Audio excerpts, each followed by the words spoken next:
Right, so last video I was talking about my strategy. We were talking about the um daily bias, fair value gap, inverse fair value gap, and that was it. But today I want to talk a bit more about my strategy and stuff like that. So I'll try and find a good sort of okay. So if you understand what fair value gap is, and you should, because I told you, whoever watched it, to learn and understand, I'm going to talk about the second phase if a fair value gap has already been tapped. So a mitigated fair value gap is what it is called. You can still trade off them, but one thing needs to happen, and in this case, it's called an intermediate high. Okay, so we'll mark that out. Intermediate high, ITH. Right, okay. So as you can see, this 1 hour fair value gap has already been traded into, right? Okay. So this is on the 1 hour as well. So let's go back all the way over here. Yes. So intermediate high and a fair value gap. In this situation is bearish. So bullish fair value gap would be intermediate low. Yeah, intermediate low. So mitigate it. I already got traded into, trade it down, blah blah blah. And then for this fair value gap to be tradable again, what we need to do is we need price to come up and sweep this point, this intermediate high right here. So this intermediate high has been marked out because that's the highest point in the fair value gap, and then price needs to come up and sweep it, like as you can see right here it has. So once price sweeps it like that, all we basically need to do is want to get a good reaction of it. Okay, we don't want it to get traded through. I don't really like doing that there. Blah, blah. So as you can see, NQ intermediate high got swept, beautiful rejection. So what would we do? We would come back to here and see if we can get an IFEG off it. Highest time frame IFEG. There's a 3 minute there. Is there a 5 minute? There is not. Oh, this would have been a fucking brilliant trade to take. Right, as you can see, intermediate high got swept, so it swept up here. Intermediate high was around here, swept up here, came back down, respected it nicely, and the highest time frame in the leg was this 3 minute right here. It's a very small 3 minute.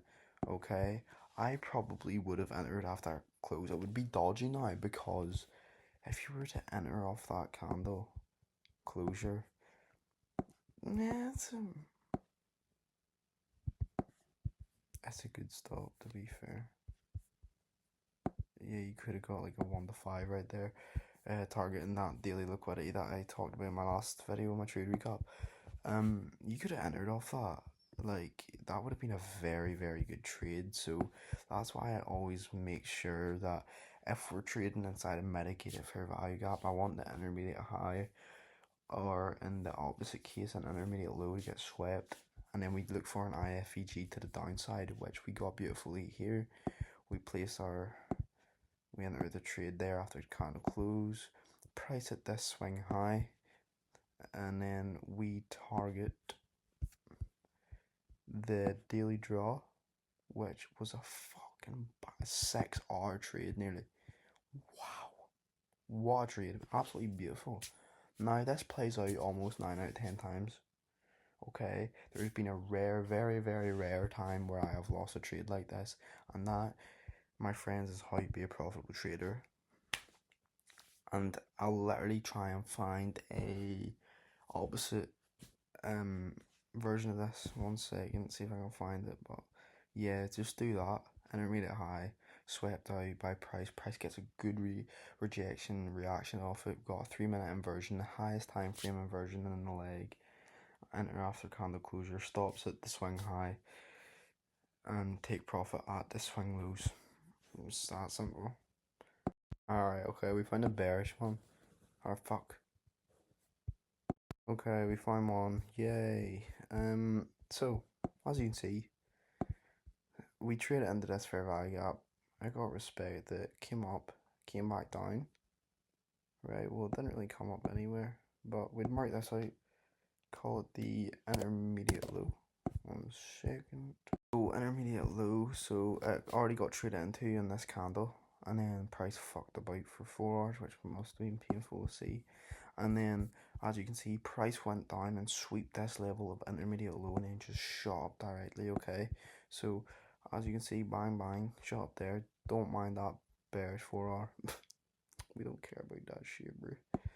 1 second, let me find the IFEG. Well, for some reason I can't find that one 4 hours, so I'm gonna go find a different time frame one. Right, that's fucking gay. I can't find one, but basically it's the same exact thing, like the exact same thing that happened on the intermediate high on the bearish 4 hour for any time frame for value gap. Minimum I'd say 15 minute. Like if you get a 15 minute intermediate high, a 15 minute intermediate low, you can trade off that. Sometimes you can do a 5 minute with a 1 minute IFVG or a 30 second. But yeah, like that's the exact same thing for bearish to bullish. It's the same. It goes the same way, right? You get your daily bias, you get your high time frame narrative, your POI point of interest, 4 hour, 1 hour, 45 minute, 30 minute, 15 minute, and if you're so sure you can get in the 5 minute. And then if it's already been mitigated, you just wait for price to sweep that intermediate high or the intermediate low, and then get a good rejection off that, and then enter off a 5 minute, a 3 minute, or 1 minute IFEG, and make sure it's the highest time frame IFEG in that leg. So see if you've got a 1 minute, and then there's also a 5 minute, wait for the 5 minute to get inversed, and then enter after that, because as I say, and as you can probably tell, high time frame is always going to be more powerful.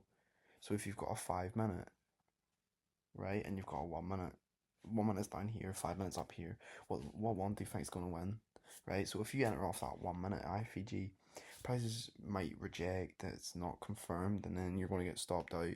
As in, if you just wait patiently for that 5 minute, your idea is validated. Now it's confirmation, sellers are taking over. You enter after that candle closure, and you more times than not, you will win that trade, and it's just statistically proven. So that's basically my strategy in a nutshell. That's just ICT concepts. You know, I get the fair value gaps, the IFEGs, the intermediate highs, the intermediate lows, and then you just combine them all together and bang. And obviously I've got more. I've got SMTs and I've got change in state of delivery. They're the only two that I have that I actually do. I barely ever have change in state of delivery. It's only if I need it. So I may as well just tell you about SMTs now, and then that's literally strategy good to go. You can trade tomorrow. Well, it's weekend tomorrow, so you fucking can't. So SMT is it on here? Fucking brilliant. Made my life easy. Okay, so this is what we call an SMT, right? This is, you mark this out, SMT. So this is the easiest one to understand. It. SMT, as you can see, this low got swept by NQ, but if you go on ES, this low is still holding, still hasn't got swept yet, because NQ and ES are so similar. They are correlated with each other, so it's basically like a husband and a wife. They fucking, they know each other's insides and outs. So you just bang. If that got price swept out here, price hasn't swept out there, that is called an SMT divergence, and that means that price is coming from bearish structure going to move into bullish. So that is a bullish sign that price is going to go higher. I'll probably just swing here and bang bang, and most people, take longs off that, stops at these lows, take profit at them highs. Obviously you're going to have a bit more confluences, but more times than not, as you can see, it's already started to move bullish. So that's what an SMT divergence is. If price on NQ or ES has swept liquidity and the other one hasn't, it's an SMT. You mark it out, it's an extra confluence, it's always good to have. So yeah, that's like a 5-step strategy on how to be profitable. That's what made me 8k last month, 2k this month, and it's going to make me millions just like that. But the biggest strategy is their psychology, so don't mess that up. I'll see you on the next one.